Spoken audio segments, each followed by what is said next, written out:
Il-Kummissjoni Ewropea wissiet lil Malta biex temenda r-regoli tal-liċenzji tal-karozzi biex ikunu l-istess bħal kumplament tal-Unjoni Ewropea.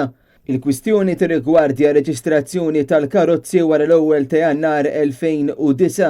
Dawn il-karozzi importati f'Malta minn pajjiżi membri tal-Unjoni Ewropea huma ntaxxati ferm aktar minn karozzi simili reġistrati f'Malta qabel dik id-data, anki meta l-karozza importata tkun diġà ġiet reġistrata fi stat membru ieħor. L-awtoritajiet Maltin issa għandhom xarejn biex iwieġbu u fin-nuqqas ta' dan il-Gvern jista' jitressaq quddiem il-Qorti Ewropea tal-Ġustizzja u kif ukoll bil-possibilità li pajjiżna jkun imħarrek.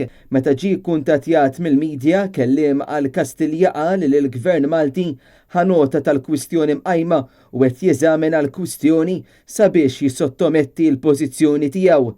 Il-Kummissjoni tikkunsidra li l-liġi Maltija mhix kompatibbli mal-liġi tal-Unjoni Ewropea. Skont il-ġurisprudenza tal-Qorti tal-Ġustizzja tal-Unjoni Ewropea, il-liġi tal-Unjoni hija miksura meta t-taxxi fuq it-toroq jiġu kalkulati skont il-kriterji differenti li waslu għal taxxi ogħla li jiġu imposti fuq karozzi importati minn stati membri oħra meta mqabbla ma' vetturi mhux importati.